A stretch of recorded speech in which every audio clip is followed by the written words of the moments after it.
From Tally to Cali. It's time to wake up. Wake up! Warchant.com is your ultimate Seminole sports source. And this is Wake Up Warchant, presented by Vitamin Energy. The vitamins. The energy. Now here's Warchant.com's Aslan Hajavandi and Corey Clark. Wake up! It's Wake Up Warchant presented by Vitamin Energy. Coming up on today's show, Florida State as a former SEC head coach as a defensive analyst. Big deal or nah? ESPN picks FSU to finish 7th in the ACC. And will Mike Norvell ever make it past the small losses that become a big deal on the recruiting trail? Wake Up Warchant presented by Vitamin Energy. VitaminEnergy.com. Shake it and take it. The world's first and only clinically proven energy shot. I've got stats to back it up. After a 14-day clinical study, I always want to say trial for some reason. Mock trials, those were my thing growing up, Corey, in middle school. I was a big mock trial guy. Couldn't wait for when those came up in class. Of course. After this 14-day clinical study, participants reported they felt energized very quickly, 82%. Felt that the shots were a great mood booster, 64%. 75% said that, they were able to focus and concentrate better after the shot. It's because it's vitamin energy, not just 260 milligrams of all natural caffeine, but also vitamins and nutrients to improve your health, to improve your focus, to improve your mood. Give it a shot. VitaminEnergy.com. Warchant.com, your ultimate Seminole sports source. Come home, everybody. Come home. Get full access to Warchant.com. You can also check out all the rival websites. You can go on their message board, see what they're saying about their team in the middle of June, and compare it against how you feel about your team. It all happens when you get a membership to Warchant.com and join the On3 family. Corey Clark, how are you, my friend?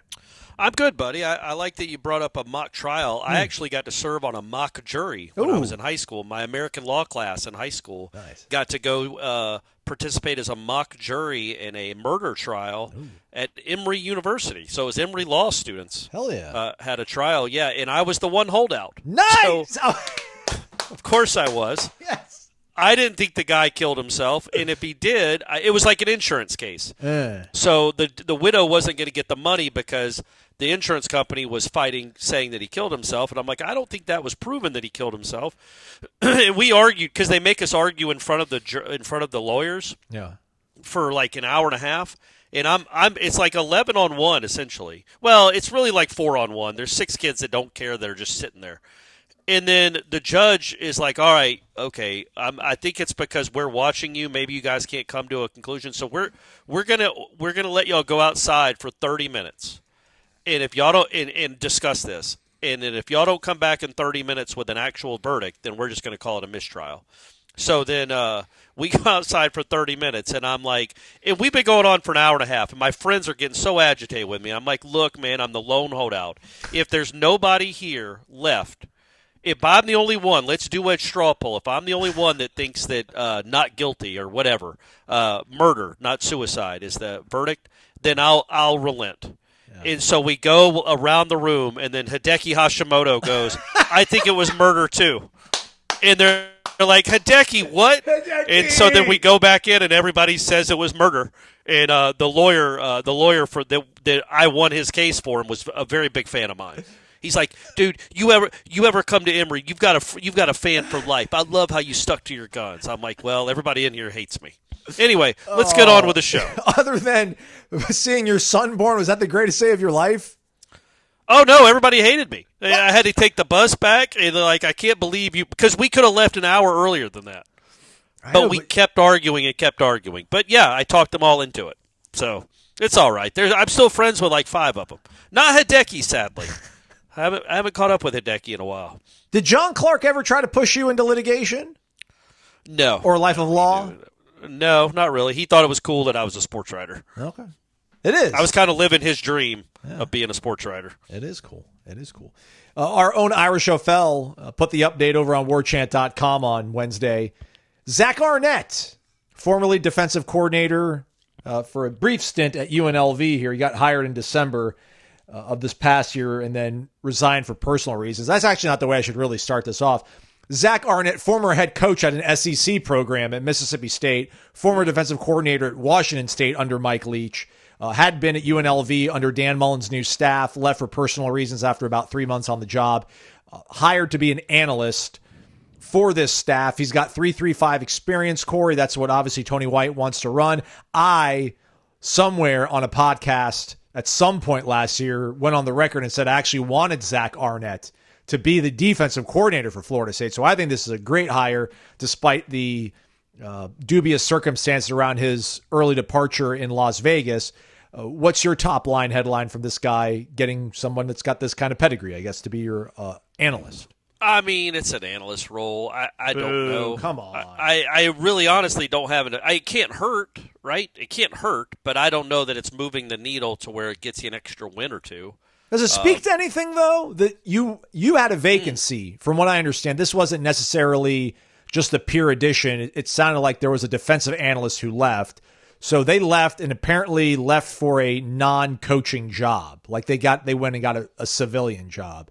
So I don't know if that speaks to just the grind of what that job is. Maybe it's not for everybody. So that guy cuts loose and goes into another profession, or is it maybe doesn't feel like the roster's shaping up and it's going to be a great season. So I'll wait on the sidelines and hop back on this train at another job at another point. But just to bring a guy on at an analyst spot at this point in the game, I mean, does it portend to anything about what they're working with right now currently? I don't know. I know it's a good question. It's a fair question. Maybe it's because I'm tired from the drive to Hoover, Alabama. But yeah, man, I don't know if it portends to anything. I do think that it says something about maybe the finances and resources you have, because man, look, we're all in a guessing game as to what resources in this sphere is going to look like. Here in the short term and obviously in the long term too. So the fact that Florida State, I mean, those analyst jobs aren't free, so they have some money. That I think that speaks to, again, not that anybody like I this is a problem I've had kind of with the way we've talked about this program, and not me and you, just we as in the Florida State fan base, the Florida State media, Warchant, as that it's poor. It is not poor. It is not maybe Ohio State. It's not Ohio State rich or Texas rich, but there aren't more than, I would guess, 15, 12 programs in the country that spend more on their football team than Florida State University. I mean, this is not. They are not. This is not. They are not a 2-star hotel. I don't know why I'm saying that. I'm staying in a beautiful Embassy Suites. They're 3.5. They're an Embassy Suites, man. Okay, they're not the Ritz. But they're not La Quinta either. You got a breakfast that runs till 10 a.m. You got a happy hour here in a few minutes. You got you got Hilton Rewards. So all these things that Embassy Suites have, I think that Florida State is it's willing to spend money. That narrative started with Jimbo, which was untrue then. And I think that narrative persists because of the SEC money that's part of this new TV deal that they have. They are making gobs more money, but that doesn't mean they're spending gobs more money than Florida State. And this is just another example of that. Like Gus Malzahn, Tony White, Mike Norvell are not cheap. This roster they put together is not cheap. Having to fire Atkins and Fuller was not cheap. They're willing to spend money on this program. So maybe that's the takeaway there, is that it just reinforces that belief, because I don't think he's doing it for free. Well, I don't think he's getting a lot of money either, though. Or maybe he is. He left UNLV due to personal reasons, so he resigned. So he didn't get a payout. A lot of people leave Las Vegas for personal reasons, I bet. Well, yeah, I mean, I don't know the details on it. That's something else that we could speculate on if we wanted to. Heck no. I'm just saying people leave Las Vegas in all varieties of professions. Correct. Yes. For personal reasons. But, usually when you get these analyst guys, you get someone like a Randy Shannon who gets fired, right? And then you hire him at a lesser rate because he's getting offset money. So you can pay him $40,000 a year and he's still going to be clearing over $200,000 because of what he got from his payout, buyout, whatever verb you want to use. But I don't think he's got that luxury. So, do you think he makes more than you and I do combined? You and I both combined, what he's going to get paid from Florida State? I don't think so, no. All right, I think it's close, though. And I think it's close that most people listening to this show. Again, it's just a crazy profession, that football coach. If you get in the right stratosphere of it, if you get to the right level, it's going to be. But you hear stories about these SEC schools paying six figures for analysts. I don't know if they're paying for this or not. We'll see. I know it's June. We got to talk about something. I just think that he's got a history at this level. He was a head coach at SEC school, not for long, interim, right? Yeah, interim. He didn't keep it. And then he left UNLV for whatever reason. He left UNLV, but it can't hurt. I don't think this is where there's too many cooks in the kitchen. It's Tony White's defense. It's Tony White, Terrence Knighton, and he can just help. But it's nice to have a set of eyes that you can trust. Yeah, I'm trying to see how much he got. So he went to Ole Miss. He apparently was making $67,000 at Ole Miss last season, because he was still getting money from Mississippi State. So 23, interim coach at Mississippi State after the untimely death of Mike Leach, gets fired at the end of the 23 season, takes an analyst job at Ole Miss, gets paid $67,000, then takes a job at UNLV, again, leaves for personal reasons, doesn't even go through the spring, I don't think. Actually, might have gone through the spring. What's his history with Dan Mullen? April 7th. No, he's a good coach, man. Like what what he's done. I don't know if he was actually coaching at San Diego State, but when Mike Leach was doing all this crazy air raid stuff in Pullman, they had pretty good defense to lean on, and it was Zach Arnett. So if he's a guy that can pitch you and keep, not pitch shutouts, but at least can keep games under control defensively, when he's got an offensive guy like Mike Leach putting him in really bad situations, like, all right, this will probably work. So, I thought he'd be a good hire as a defensive coordinator, but it's when you step away from a job for personal reasons, but then 2 months later, you're like, all right, I'm good. And again, I don't know how much, they can mitigate any kind of distraction he possibly could be. And if he doesn't have it in him, he'll know that, I don't have it. I'll step away, and that's probably not going to affect you all that much. But it's just an interesting kind of sub-headline to a... Yeah, and you might be getting a pretty strong defensive mind on the cheap. Like, you're not paying a lot for him. He has been a coordinator. He has run defenses. That's a nice voice and nice set of eyes to have. And if he does find his niche here, and he does work well here under Tony White, well, if everything goes according to plan and Tony White's really good and this defense turns around very quickly, well, he's probably going to be a head coach soon enough, and you might be needing to fill the defensive coordinator position. And this is absolutely positive thinking.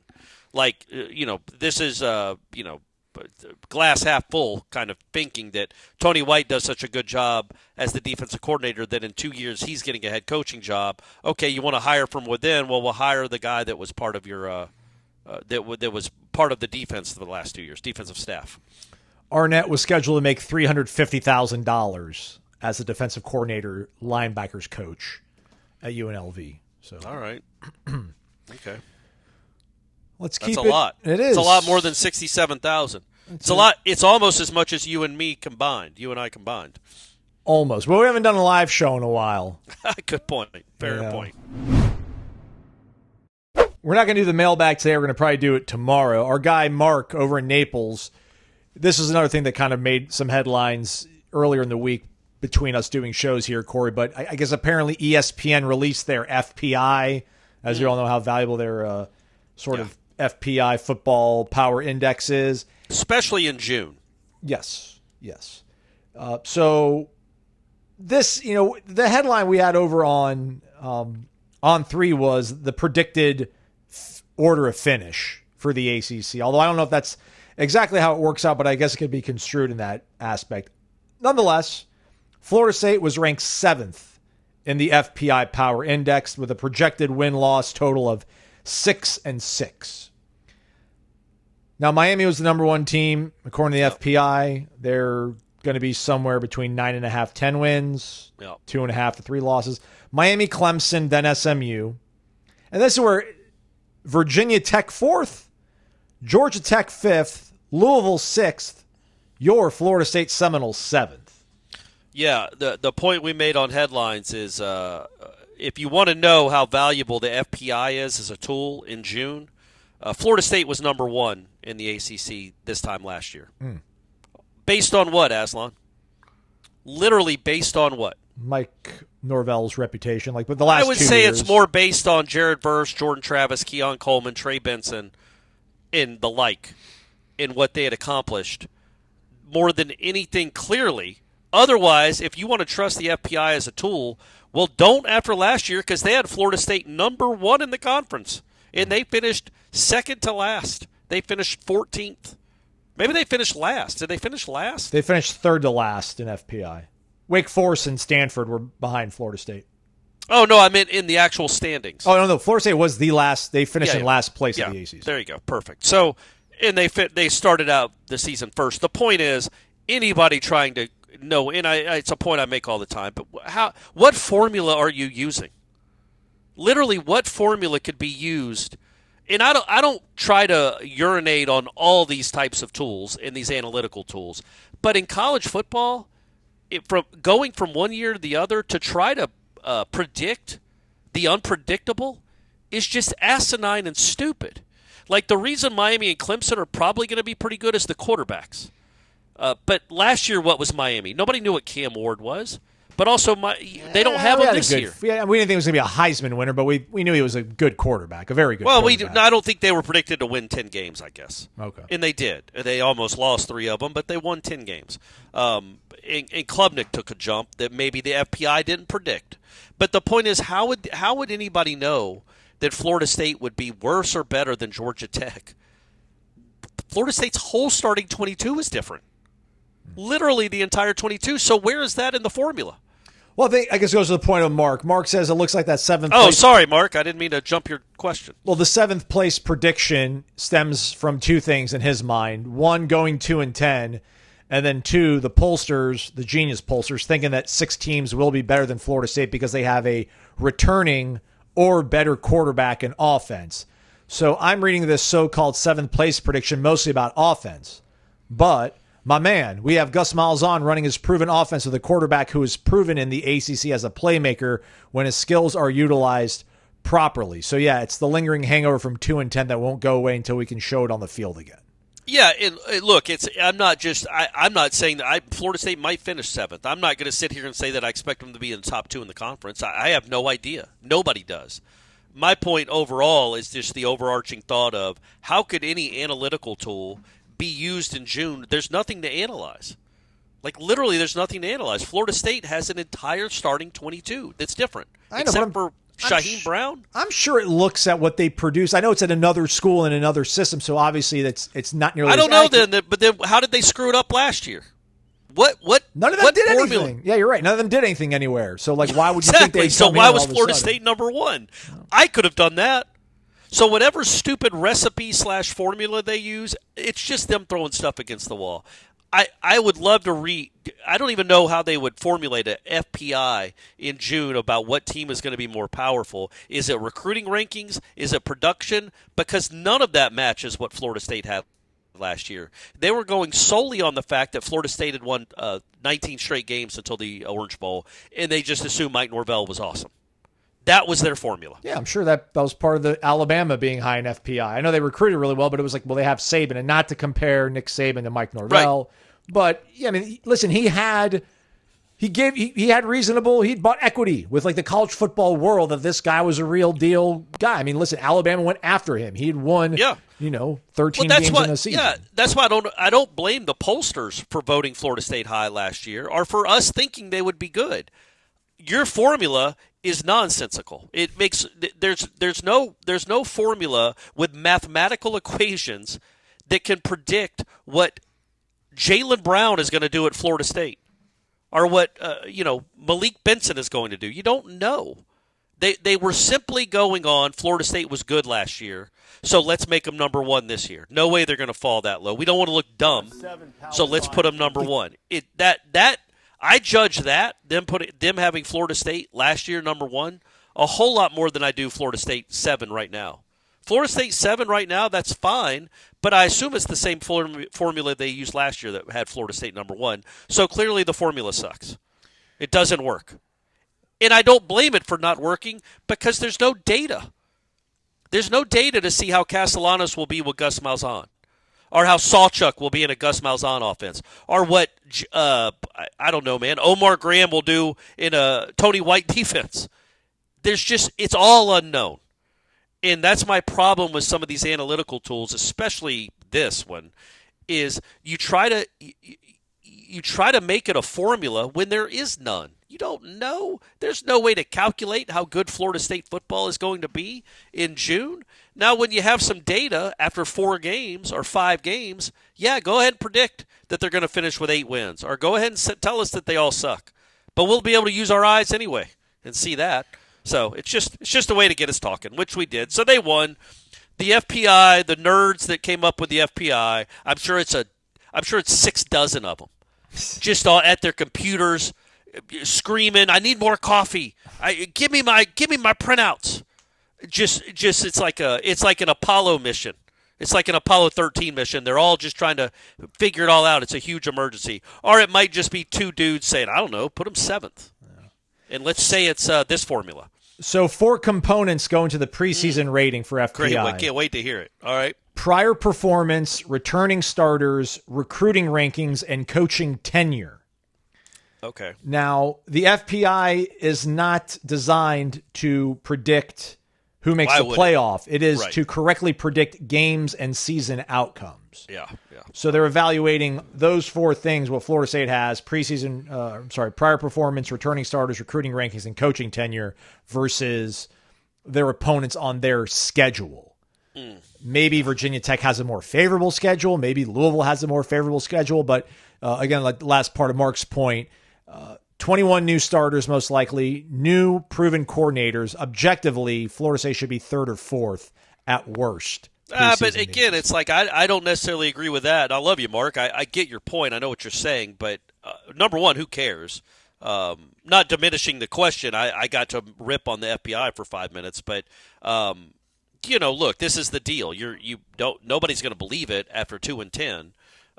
It just goes back to, I would say this. I would say now with the power of hindsight, Aslan, do you think this team, now that we know what that offensive line was, and we should have known more back then, but the transfers they got last year compared to the transfers they got this year, the coaching staff they had last year compared to the coaching staff they now have, do you not think it's a stronger team, like objectively, to Mark's point?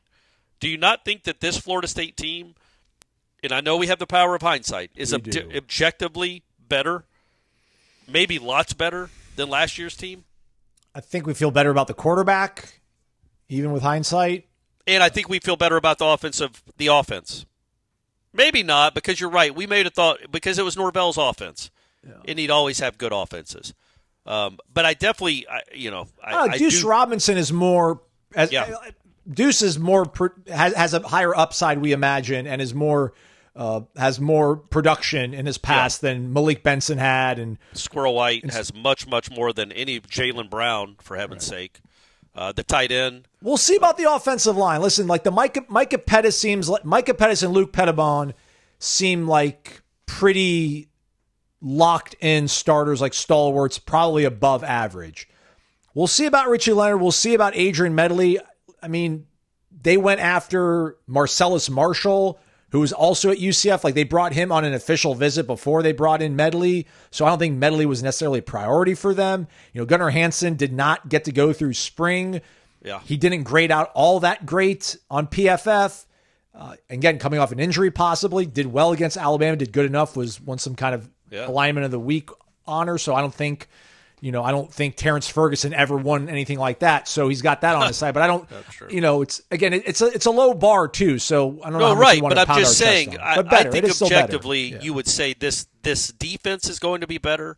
It's got more proven components, maybe because Darrell Jackson, we now know what he looks like when he's good, and it's pretty darn impressive when he's good. I think we all think James Williams will be pretty good. These linebackers are much more proven than last year's linebackers. Do we feel better about James Williams than we did Marvin Jones Jr.? Equal? I do. And again, it's not like I know if you went back and listened to last year's show, maybe I was hyping up Marvin Jones. But there wasn't the production that James Williams had in similar number of snaps, I would imagine. James Williams just seemed to have a lot more production in the way they talk about him. I think there's a chance he could be like a a real problem for opposing offensive tackles.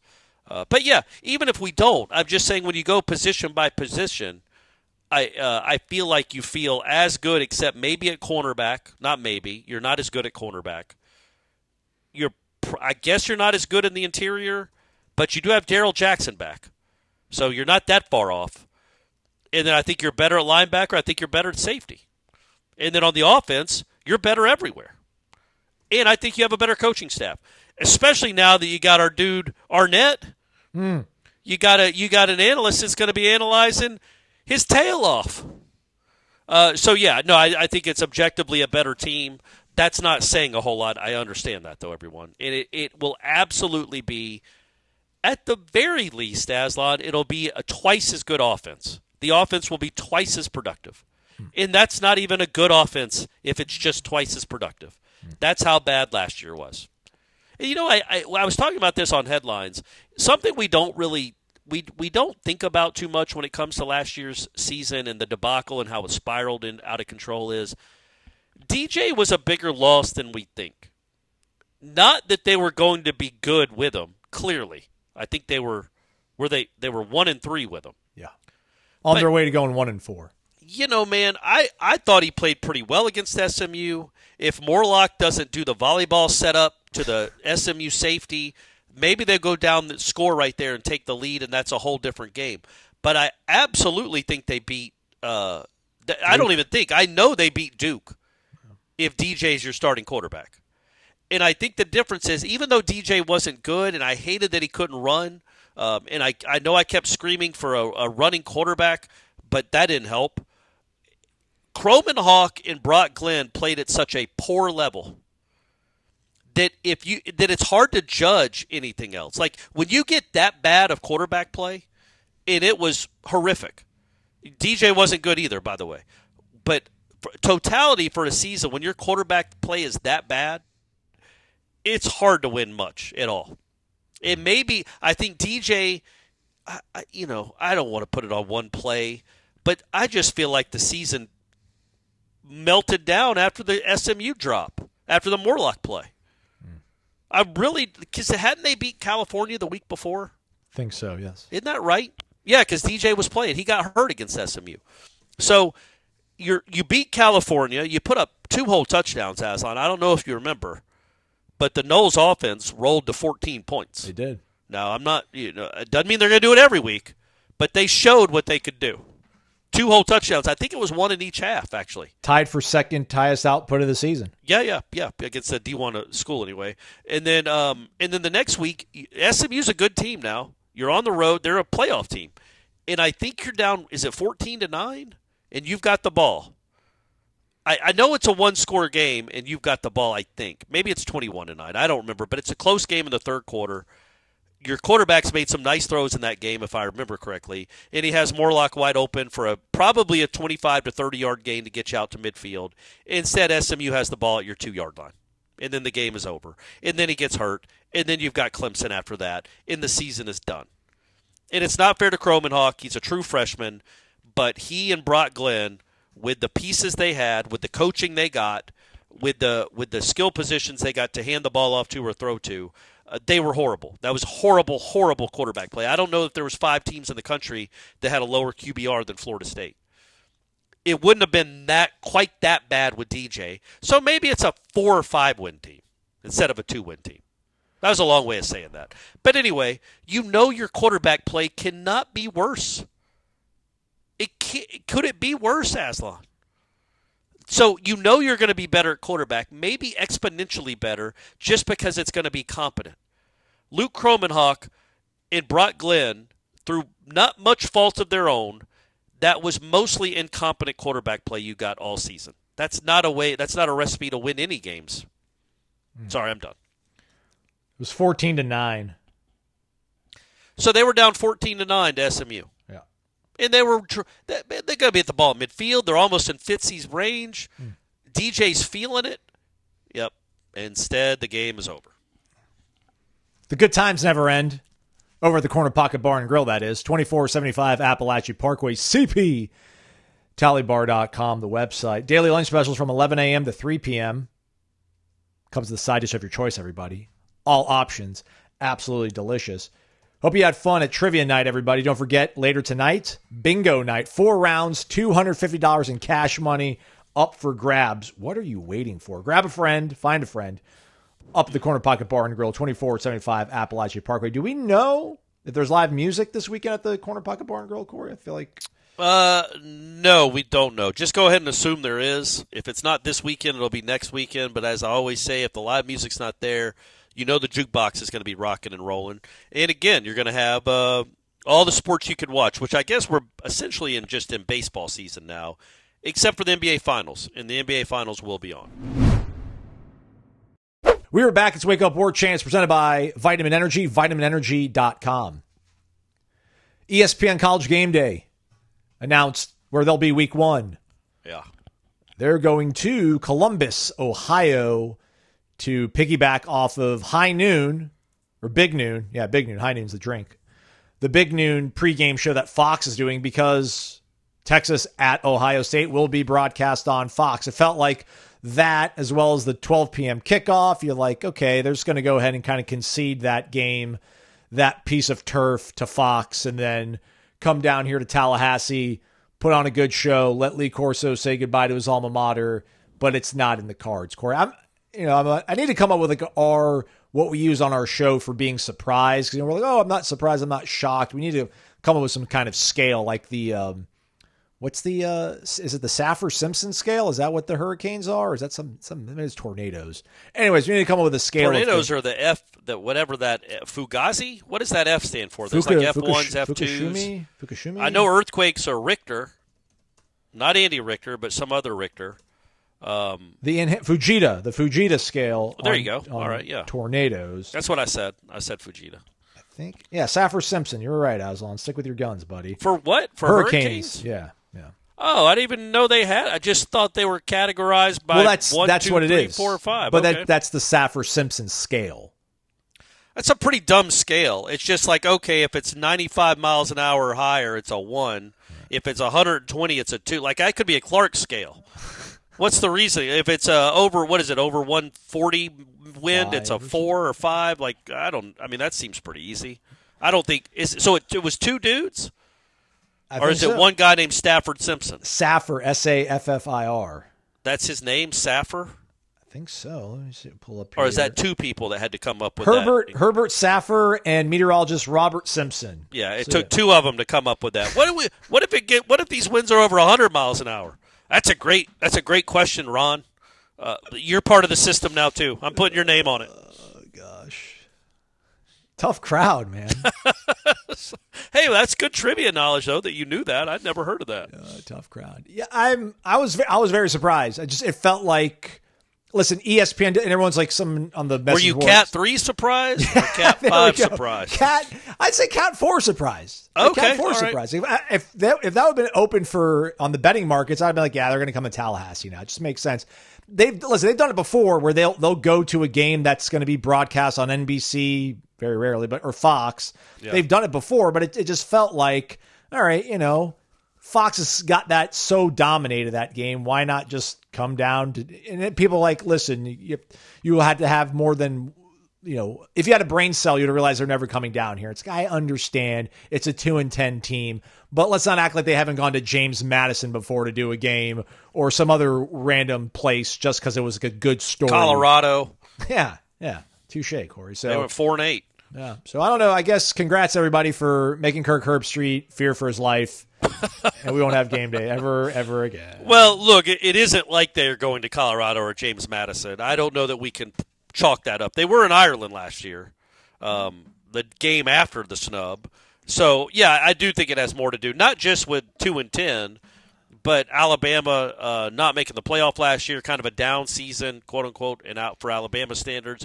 And it is probably the 2 prohibitive favorites to at least, obviously make the playoffs, but maybe meet in the championship game, playing to start the season. So they're giving it but if Lee Corso had gone to Auburn, there's no way you think they're coming here. Or to Tallahassee, right? What do you mean if you went to Auburn? Like you thought you're surprised, yes. But you're surprised because it's Lee Corso's last game. Yeah, this Not game because is not of the import of the game. Yeah, no, man. It's- Ohio State defending national champs, rematch of the national semifinal, Arch Manning. Yeah. No, for sure. Jeremiah Smith. It all had to do with Lee Corso's last game. Yes, absolutely. That's why. So that was my point. It's like if he had gone to Auburn, nobody would have ever thought that they would come here. So, I mean, other than Lee Corso being a Florida State Seminole, it makes perfect sense for them to be at that game. And it would have been really cool. As we talked about on headlines, I hope they do something to honor Lee, since he probably he could get in a plane and be here for the game on that Saturday against Alabama, but he won't. That wouldn't make any sense. He'll be in Columbus, I guess. But hopefully they do something for the Alabama game and they bring him back and honor him, since that's his last game. He won't be doing game day after the Ohio State-Texas game, so he'll have Saturdays free. Maybe they'll let him come and plant the spear, do something cool for the Miami game. Do not, under any circumstances, have Lee Corso Day before the Kent State game. That would just anger me to no end.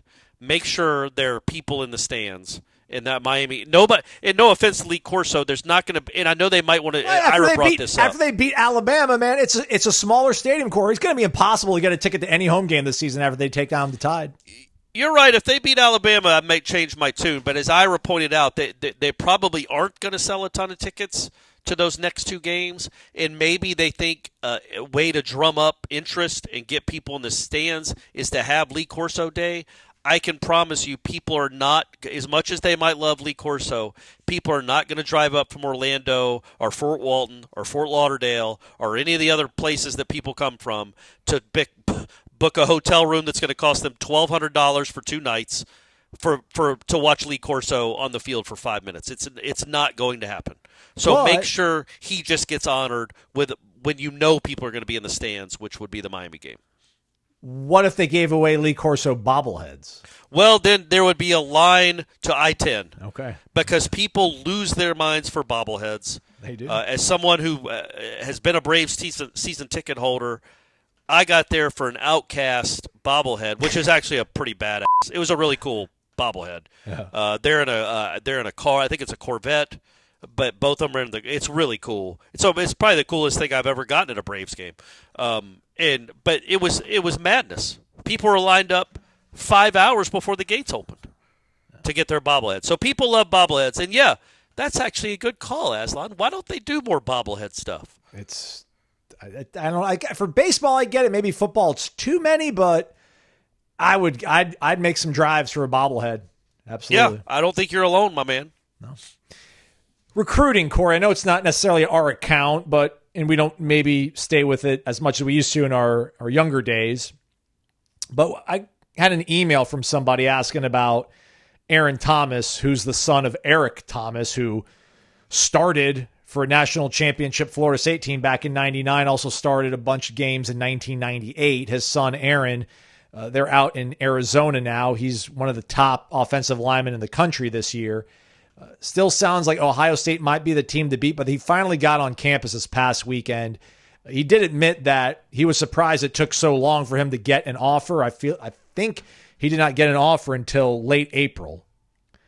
How does that happen, Corey? A guy that's, he's a 3-star in terms of his composite ranking. Rivals has him as a 4-star. He seems to be climbing up some of these boards. Now he is a priority for them. Meanwhile, they have a 7-on-7 tournament going on here this week, and a current commitment, I guess, reportedly showed up wearing South Carolina gloves, which a lot of these kids do this. A kid will, if a kid shows up to a South Carolina camp wearing FSU gloves, it's the coolest thing in the world. Roles get reversed, kick the kid off campus. What do you do? And pull a scholarship. These little things that these microaggressions, I guess kids would call it.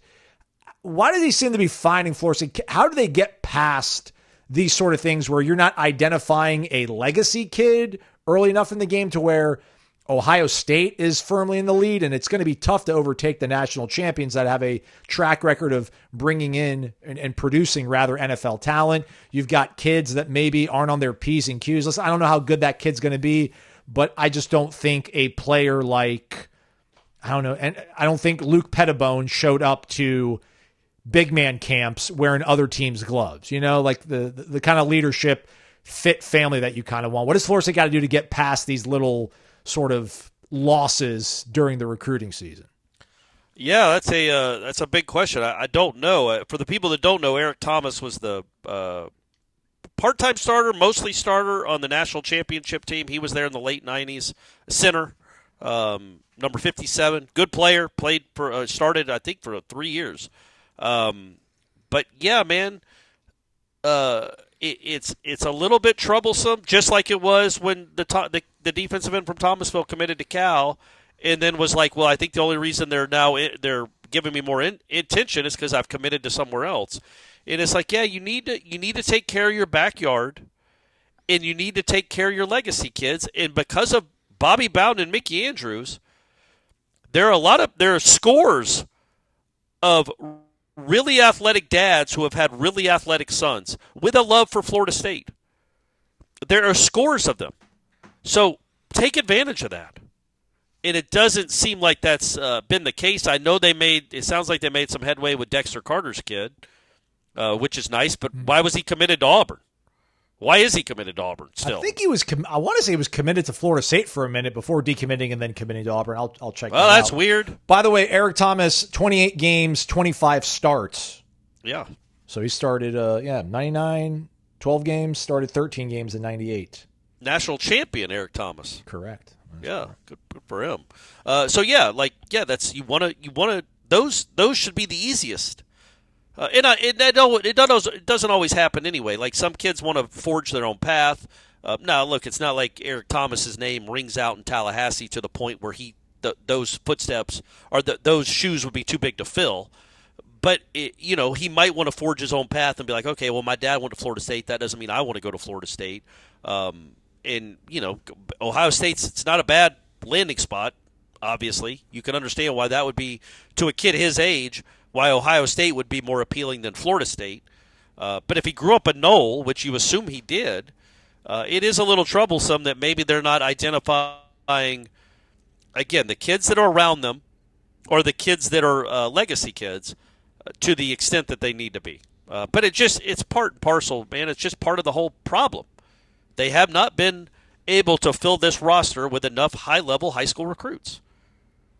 It's not as big a problem as it would have been 10 years ago because the portal does exist and the NIL does exist, but it is a problem. He has not done a good job landing, and this kid sounds like a pretty good player if Ohio State's offered him. And he's already saying, I don't know why they took so long to offer me. That bothers people. I remember actually talking, and this isn't just Mike Norvell specific. I remember Devin Bush. I used to have a podcast, Aslan, wildly popular. Tuesdays with Corey, and I would interview old Florida State athletes and Tom Segura one time for an hour. That was a fun podcast back before he really blew up. When I could actually get Tom Segura on a podcast for an hour to talk Florida State football, which is crazy that happened. But anyway, so I used to have this podcast 10 years ago or so, and Devin Bush was one of them. One of my interview subjects, one of the people I had on the podcast. And at the end, he was talking about his son. And his son, I think, was a junior in high school at the time. And he's like, yeah, Florida State's hardly showing any interest at all. And he's a good player. And I'm like, is he as good as you? And he goes, he's better than me. And I'm like, Jimbo's not in on him? He's like, well, yeah, they're talking to him. But they didn't offer him, or they didn't offer him this first. They were one of the last to offer him. And at the time, I'm like, all right, man, you're just talking up your son. That's fine. Jimbo knows what he's doing. Don't malign my man Jimbo. And then Devin Bush Jr. ended up, last time I checked, pretty darn good. I think he might still be in the league. It was a first-round pick, if I'm not mistaken. Yeah, he went to Michigan. It was awesome. And Jimbo, and he's Devin Bush Jr. And Devin Bush Sr. was part of the 93 National Championship team. He had the pick 6 to put away Miami that year. Like, he's a big-time deal. He was a first-round pick. And it's inexplicable because, you still had Monk around those times. So, I wonder if there's a disconnect between, I know Gerard Rouse, at least last I remembered, he was a staffer to a certain extent. So he's a guy that played at Florida State that's got a little bit of, knowledge of things. Odell, obviously moving to kind of more of an off-field role. You would think there would be a better kind of communication about players that have legacy and then getting on them early and quickly enough. But but again, you can't just recruit like that. You can't just be like, oh well, like. That's got to be on the sheet. I don't want to class of 27 though, Corey. Like, it does, but I'm saying, like, did you need DeKalen Brooks? Like, I'm not trying to be rude or be that guy, but was that like those are the mistakes you can make? I know, but I don't know how much of that was a favor to the family, how much of that was pursuing the best possible players that are out there. Yeah, that's what I'm saying. Yeah, but everything being equal, if you have an in with a kid like that, you take every advantage you can get. And to that point, absolutely. You also got to be able to evaluate better. And we don't know if Eric Thomas's son is going to be awesome. Ohio State thinks he can play. But again, Devin Bush's kid was awesome, and Jimbo had an in with him. Lifelong Nole. Kid's dad was a first-round pick in a national championship champion at Florida State, and then Michigan got him. He went all the way up to Michigan. Those teams, if you remember correctly, probably could have used a Devin Bush on those defenses. But anyway, coming back to Norvell in present day. Yeah, man. It's just I don't know if you say it's just he's not recruiting legacies well enough, or whatever. He's taking it for granted that they'll come, or he's taking it for granted that they can slow play a kid in Thomasville, or maybe they really think the kid can't play, and maybe 3 years from now he'll be proven right.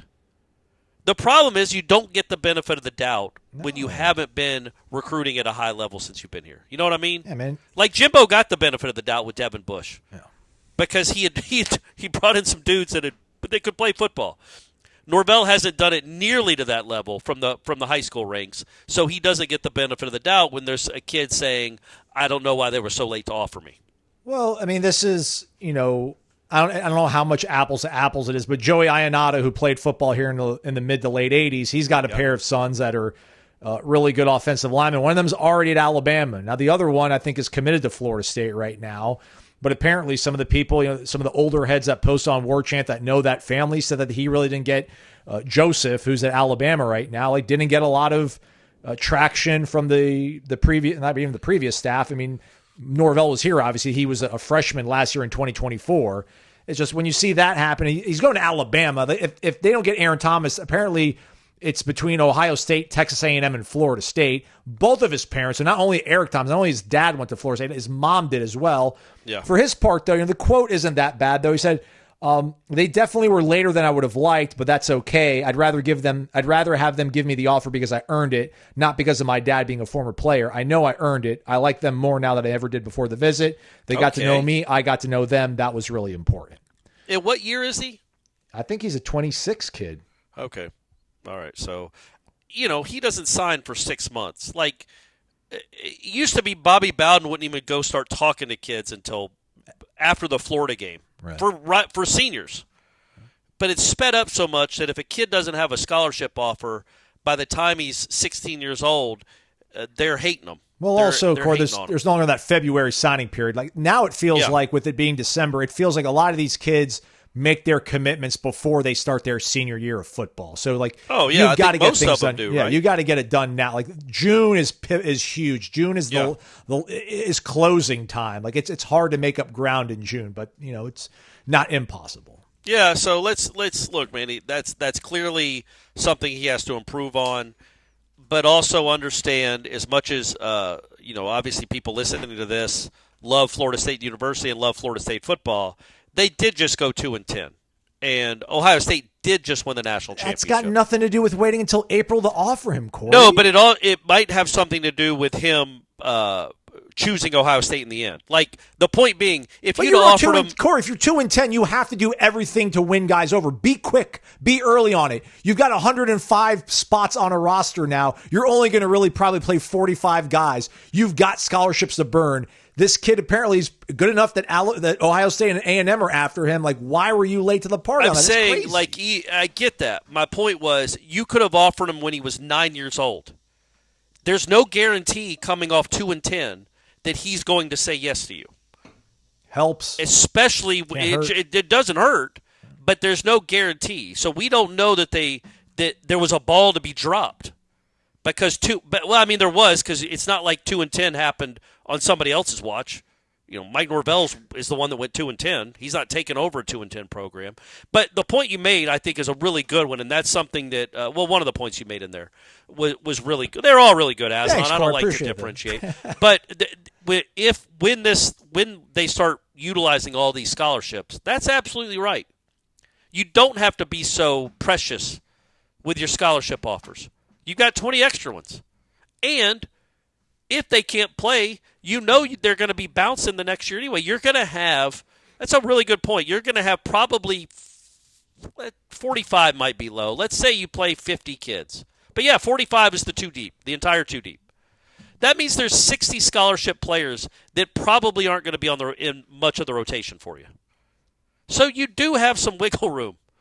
Go. You don't have to be precious and be a rocket scientist to figure out who can play and who can't. You will be able to have you throw some numbers at a problem. You will be able to find some guys. And yeah, they're moving forward. There absolutely makes no sense if a son of one of your former players, former national champion, is being recruited and offered by Ohio State and Alabama, your offer comes in immediately. You do not wait. Because even just for the optics of it. We sit here and talk about it for 10 minutes. This kid might not ever play a down of college football. And we've talked about it for 10 minutes. Just the optics are so bad. It looks like you've dropped the ball. Again. And you've got to quit giving people that perception.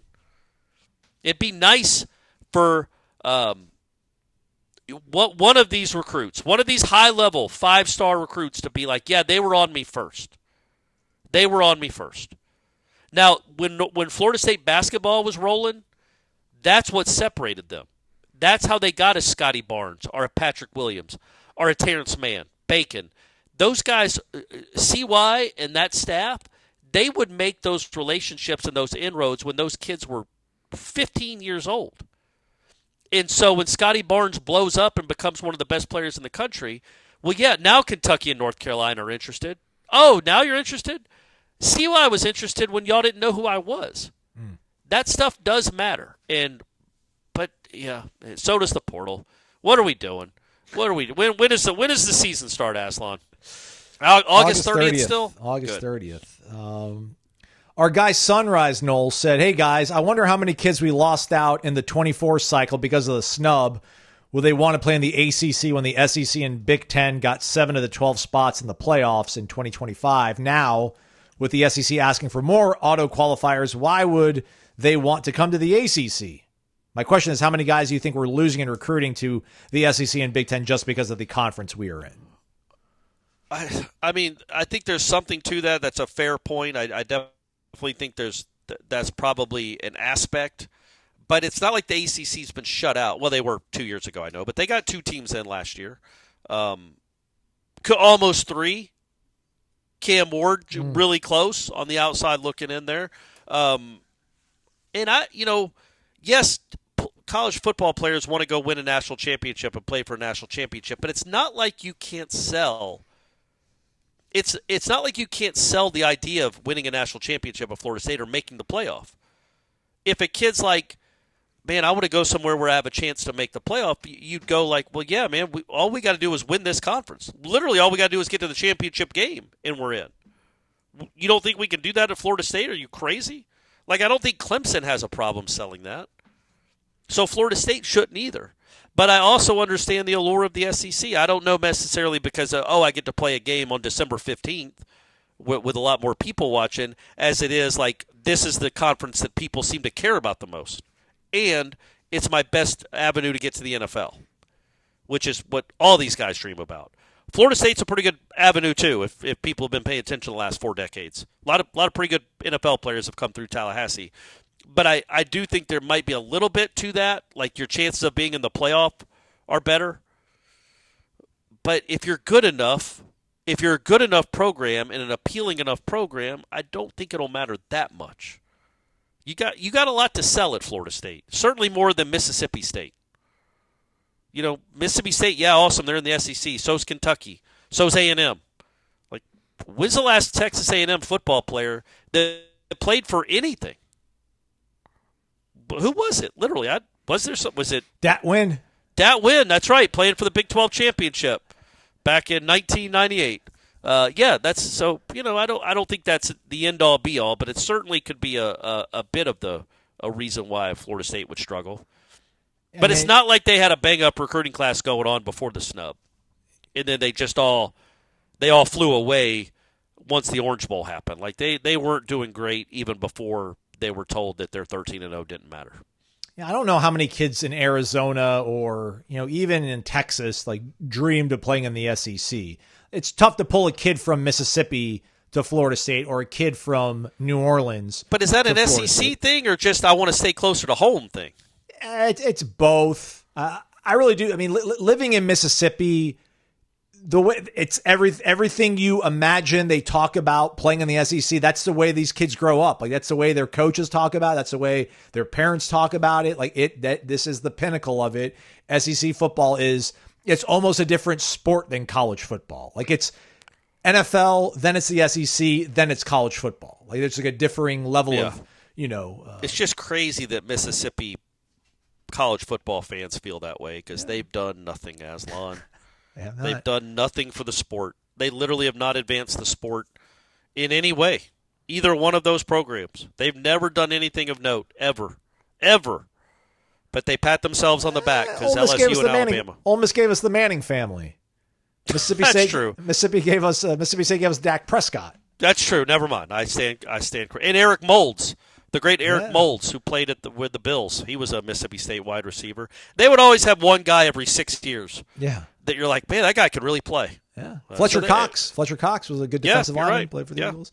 I was watching the ACC. They're doing previews on every single team. I wasn't paying a lot of attention to, but they were doing Stanford. And then at the end of it, I guess they picked their all-time Stanford team. I didn't know James Lofton. Buffalo Bill's great. I didn't know he went to Stanford. John Elway, did he make it? Yeah, oh yeah. So it was Roddy White and I think Eric McLean. There's an emphasis on the Mac. It's not McLean. It's not like John McLean. It's McLean, I feel like. Oh, okay. I assumed it was still pronounced the same way as John McLean, but yeah, I guess there is it is MAC, so maybe it is McLean. Yeah, so you had Christian McCaffrey as one of the running backs. Other guy picked Bryce Love.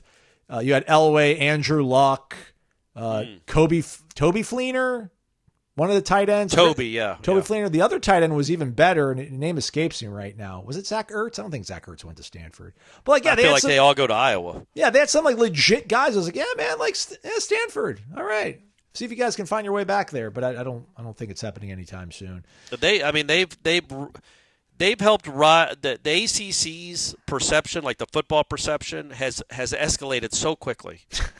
Elevated to heights unknown because of the addition of Stanford and Cal.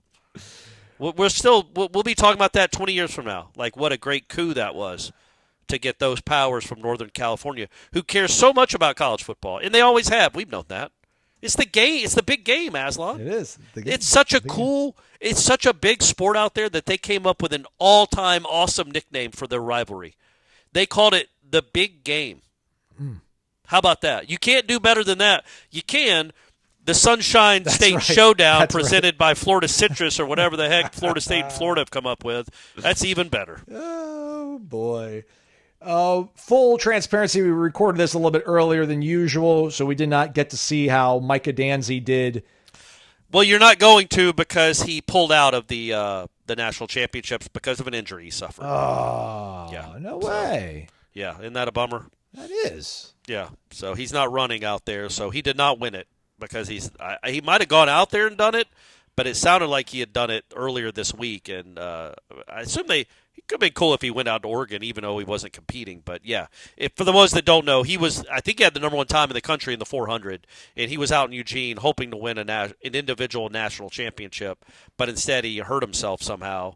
Doesn't sound like it was that serious, like it shouldn't keep him out of football, but it kept him out of potentially winning a national championship, so that's a big bummer. Yeah, he was going to be on the relay team, looks like the 4x1, and then he was also going to run the 400. Yeah, both of them had a chance to win national title. Like I think their 4x1 team has one of the fastest times in the country too. So it's a big loss. It's not like the old days. They're not in contention to win a team championship or anything.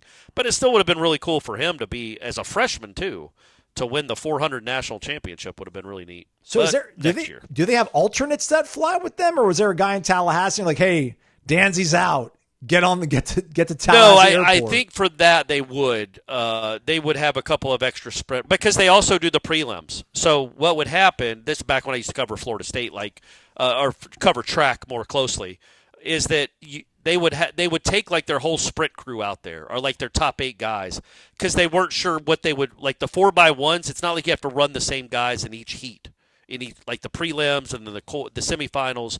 You can run different guys. So they would save like Walter Dix and Ngoni Makusha, guys that were their fastest guys until the finals, because they didn't want to wear them out because they were doing other events. So they would have their 5th and 6th best sprinters because they knew they were still good enough to qualify and get to the finals. So yeah, they must have sprinters still out there. That was a long answer. I apologize. Oh, thanks. I was really wondering. I'm like, what about his individual race? Does that go to a Florida State person or somebody nationally? That's a great question. I would assume whoever was like the 17th qualifier, because I think 16 go. 16 from the Eastern Regionals qualified for nationals. You have to just finish in the top 16. I would assume whoever finished in 17th gets to go. I would assume. So that's cool for them. Zach it's like Ertz John did Daly go. when he won the PGA Championship after being like the 3rd alternate. Yeah. Zach Ertz did attend Stanford. There you go, Aslan. Believe your first instinct, kids. Trust your first instinct. I would have sworn it was Iowa. I thought maybe Arizona. I know it was a Pac-12 school, but I didn't know it was Pac-2 now. Yeah, sad. If you're wondering about the baseball portal, our guy Pete Nakos got information over on the FSU baseball board. It's also available to all subscribers of On3, so go check that out. We'll talk about baseball tomorrow and the rest of the questions in the Renegade Express mailbag. We'll see which one does the best job of generating discussion sparked by Cummins. They'll get entered into a drawing for a gift bag and the end of year drawing for a portable power station, rather a portable generator and a portable power station, all courtesy of our awesome friends over at Cummins. Give them a follow, Cummins Lifestyle. It's all one word. Let's do this again, Corey. How did Brady do so far day one, Hoover, Alabama? It hasn't played yet. Oh, first game is later on today. Yeah, we just got here ahead. Yeah, because very I Jimbo didn't want to Fisher, travel in the morning. Very Jimbo Fisher-esque. I want to get my guys there early. I want to get them settled in. That's right. I want to get used to the Hoover climate. Yeah. So yeah, I'll let you. Well, I won't be able to let you know because the next time we record, the tournament will be over. So I'll let you know how we did after the tournament. Awesome. He's Corey Amazon. We'll be back with another edition of Wake Up Warchant for you folks tomorrow. Thanks for listening. Hit the thumbs up on the way out. It's been Wake Up Warchant presented by Vitamin Energy, vitaminenergy.com.